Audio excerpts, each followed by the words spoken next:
Hello दोस्तों, मेरा नाम समीर सेठी है और आज का जो हमारा टॉपिक होगा वो होगा एग्रीगेट टर्नओवर पर। तो इससे पहले एक मैंने वीडियो बनाई थी टैक्सेबल पर्सन के ऊपर। तो टैक्सेबल पर्सन में बार बार रिपीट हो रहा था एग्रीगेट टर्नओवर क्रॉस होना चाहिए, एग्रीगेट टर्नओवर क्रॉस होना चाहिए। तो ये एग्रीगेट टर्नओवर है क्या, तो इसको जानने के लिए मैंने ये वीडियो बनाई है एग्रीगेट टर्नओवर के ऊपर। तो ये एग्रीगेट टर्नओवर होता क्या है, तो अभी एक पिछली वीडियो में हमने पढ़ा था टाइप ऑफ सप्लाई के बारे में, जिसमें टैक्सेबिलिटी के बारे में हमने पढ़ा था कि टैक्सेबिलिटी में कौन कौन सी आपकी कैटेगरी कवर होती है। जैसे नील रेटेड के बारे में आपको इस फॉर्मेट को देख के समझ में आ ही जाएगा कि हमने क्या डिस्कशन किया था। तो जैसे नील रेटेड के बारे में हमारा डिस्कशन हुआ था, एग्जेम्प्टेड के बारे में, नॉन जीएसटी के बारे में, जीरो रेटेड सप्लाई और टैक्सेबल के बारे में हमारा डिस्कशन हुआ था कि ये क्या होता है, ये किस टाइप की सप्लाई होती है, किस पे क्या रेट लग रहा है, ये सब ये हमारा डिस्कशन हुआ था। इसकी डिटेल वीडियो है, इसको देखने के लिए हमने डिस्क्रिप्शन में इसका लिंक दिया है, आप चाहें तो उसको देख सकते हैं। ठीक है, अब हम यहाँ बात करते हैं एग्रीगेट टर्नओवर की, ये होता क्या है। तो इसमें मैंने कुछ पॉइंट्स दिए हैं, उनको देखिए। जैसा टैक्सेबल सप्लाई मैंने बताया था, टैक्सेबल सप्लाई क्या होता है आपका। तो टैक्सेबल सप्लाई ऐसी सप्लाई जिस पर जीएसटी लगती है, जो टैक्सेबल है उसको ले लीजिए। जैसा मैंने अपने एग्जाम्पल में ले लिया, 1 लाख रुपए हमारी टैक्सेबल सप्लाई है। यहाँ पर हम साथ में एग्जाम्पल भी लेके चलेंगे कि एग्रीगेट टर्नओवर कितना होगा। अभी अब मैं यहाँ पर बात करता हूँ कि एग्जेम्प्ट और नील रेटेड सप्लाई की बात करता है ये। तो मैं कहता हूँ 50,000 नील रेटेड है, 50,000 मेरी एग्जेम्प्ट है, टोटल 1 लाख रुपए हमने इसकी वैल्यू को यहाँ अपने एग्जाम्पल में ले लिया। इसके बाद में क्या बोलता है भाई, ये इसके बाद में बोलता है कि भाई zero rated supply, zero rated supply कौन सी होती है। अगर आप एक्सपोर्ट करते हैं या आप SCZ यूनिट को सप्लाई करते हैं तो वो कौन सी सप्लाई कहलाएगी, जीरो रेटेड सप्लाई कहलाएगी, जिसमें एग्जाम्पल में इसका भी मैंने 1 लाख रुपए ले लिया है। ठीक है, अभी हम इसका ही टोटल करते हैं। इसका टोटल कितना हो गया। एक क्वेश्चन है आपसे, क्या ये एग्रीगेट टर्नओवर कहलाएगा अगर हम इन तीनों को ही लेते हैं। तो इसमें मैं एक चीज़ और देता हूँ सर, जब हम टैक्सेबल सप्लाई करते हैं तो उसमें 18% या जो भी रेट है उस पर करते हैं। हमारे एग्जांपल में 18% ही है, तो 18% में वो करते हैं 18,000 रुपये जीएसटी पे। तो था इसमें क्या वो जुड़ेगा। तो इसका टोटल कितना हो गया, 1,18,000 हमने इसका कर दिया। कितना हो गया, सॉरी 3,18,000 ये वैल्यू आ चुकी है। क्या ये अभी एग्रीगेट टर्नओवर है। और ये मेरा क्वेश्चन है। फिर इसमें मतलब ये तो मेरा क्वेश्चन हो गया, मैं एक क्वेश्चन और ऐड करना चाहता हूँ। जैसे कि इसमें आ गया नॉन जीएसटी सप्लाई, इसका भी मैं 1 लाख ऐड कर देता हूँ। अपना ये कितना हो गया, 4,18,000। क्या ये एग्रीगेट टर्नओवर है। इसमें कौन सा एग्रीगेट टर्नओवर है मेरा, 3,18,000 या 4,18,000, मेरा कौन सा एग्रीगेट टर्नओवर होगा। तो ये हमारा क्वेश्चन आता है इसमें। तो मैं अभी यहाँ पर क्लियर कर देता हूँ। तो इसमें बोलता हूँ टैक्सेबल सप्लाई ले लो, एग्जेम्प्ट ले लो, नील रेटेड सप्लाई ले लो, nil rated exempt taxable supply ले ली, जीरो रेटेड सप्लाई ले ली, इसको ले लो बट माइनस कर देना आपकी। अगर आपकी टोटल इनकम में आता है, यानी कि आपकी टोटल इनकम 4 लाख रुपए की होगी, टैक्स को भी हटा दो, 4 लाख की हो गई, तो इसमें से आपको माइनस करना पड़ेगा एग्रीगेट टर्नओवर निकालने के लिए 1 लाख, यानी कि 3 लाख आपका एग्रीगेट टर्नओवर है।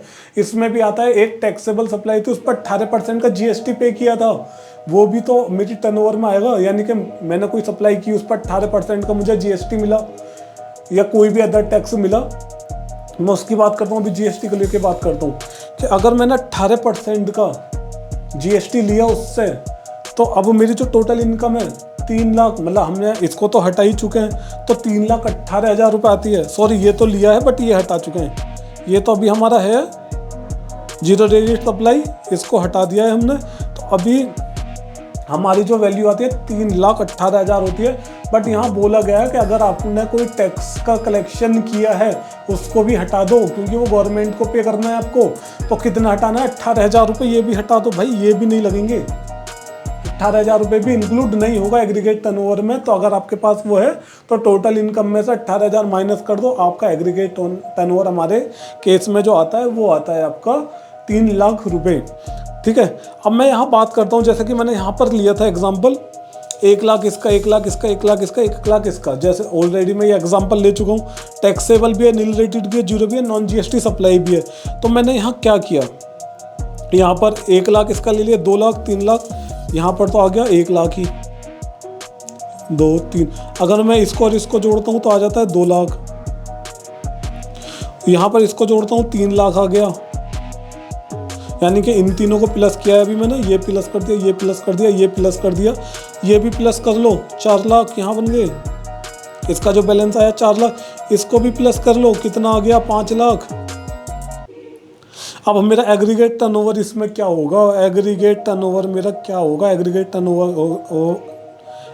टर्नओवर है मेरा इसमें 4 लाख का। समझ गए? अभी इसमें से ये माइनस कर दो ना 1 लाख, ये तो जुड़ना ही नहीं है। अगर इसमें कोई जीएसटी का आपके पास कलेक्शन किया है, कोई टैक्स वैल्यू भी है, सीजीएसटी, एसजीएसटी, आईजीएसटी, उसको भी हटा दो। परचेस में आरसीएम में कुछ है तो उसको भी हटा दो, वो भी आपके एग्रीगेट टर्नओवर में नहीं जुड़ेगा।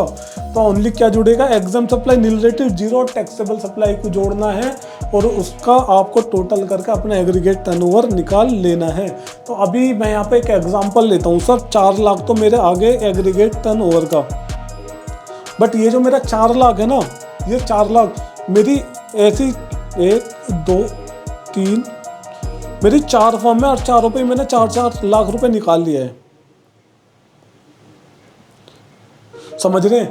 अभी मेरी 3 फर्म है, अब तीनों का जो टर्नओवर आ रहा है एग्रीगेट टर्नओवर वो 4-4 लाख रुपए आ रहा है। तो अब इसका एग्रीगेट टर्नओवर क्या होगा, मतलब मैंने हर फर्म पे माइनस कर लिया, सबके 1-1 लाख जोड़ी, माइनस भी कर दिया, टैक्स को भी माइनस कर दिया, नॉन जीएसटी सप्लाई को माइनस कर दिया, आरसीएम इनवर्ट सप्लाई को, उसके बाद ये 4-4 आ गया। अब क्या होगा एग्रीगेट टर्नओवर मेरा, तो इसमें आंसर होगा आपका 12 लाख एग्रीगेट टर्नओवर आपका होगा। समझ रहे हैं? अभी आपका जो एग्रीगेट टर्नओवर है, आपकी जो टोटल इनकम है उसमें से माइनस करके टैक्स का और माइनस कर दिया, नॉन जीएसटी सप्लाई माइनस कर दिया, RCM supply on inward supply, RCM on inward supply, उसको माइनस करने के बाद में आपका ये आ जाता है 12 लाख रुपए।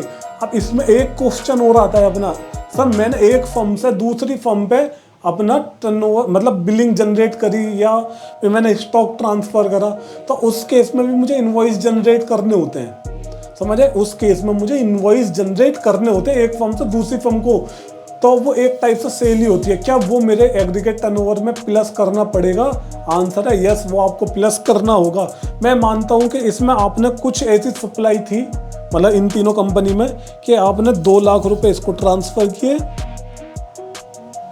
और 2 लाख रुपए यहाँ से इसको ट्रांसफर कर दिए। समझ रहे हैं? पहले इससे इसको ट्रांसफर करा, इससे इसको, कितनी वैल्यू, 2-2 लाख रुपए। अब आपका टर्नओवर कितना होगा सर? 14 लाख आपका टर्नओवर होगा, क्योंकि ये 2 लाख पहले इसको दिए फिर इसको दिए। क्या आपका 14 लाख टर्नओवर होगा, या फिर आपने दोबारा जो उसको किया वो भी इंक्लूड होगा? यानी कि आपने इस फर्म से, ये ए हो गई, ये बी फर्म है आपकी, ये सी फर्म है, आपने ए फर्म से बी फर्म में 2 लाख रुपए ट्रांसफर करे, ऐड होंगे? यस ऐड होंगे। इसके बाद में बी से सी में करे, क्या ऐड होंगे? यस ऐड होंगे। तो आपका जो इसमें टर्नओवर आ गया वो आ गया 16 लाख का। अभी समझ में आ रहा है? बहुत बहुत बहुत ये इजी वे में आपको समझाया गया है, एग्जाम्पल देकर समझाया गया है। ये 16 लाख आपका टर्नओवर आ चुका है। तो अभी इसमें इंक्लूड क्या करना है, मैंने जैसे एग्जाम्पल दिया था आपको यहाँ पर, ये बहुत अच्छा एग्जाम्पल है अपने केस का। तो नील रेटेड को प्लस कर लीजिए, एग्जाम सप्लाई को प्लस कर लीजिए, जीरो रेटेड को प्लस कर लीजिए, और आप जोड़ लीजिए टैक्सेबल सप्लाई को। सर नॉन जीएसटी भी मैंने जोड़ रखा है तो उसको माइनस कर दीजिए। सर मेरी जो इनकम जोड़ रखी है उसमें टैक्स है, आईजीएसटी का भी टैक्स जोड़ रखा है जो क्लाइंट मैंने अपने बायर पार्टी से लिया है, मैंने सीजीएसटी भी जोड़ रखा है, एसजीएसटी भी जोड़ रखा है जो मैंने बायर से लिया है, मैंने तो लिया है ना, तो उसको गवर्नमेंट को पे भी तो करना पड़ेगा, उसको माइनस कर दीजिए, वो आपकी इनकम नहीं है। ठीक है?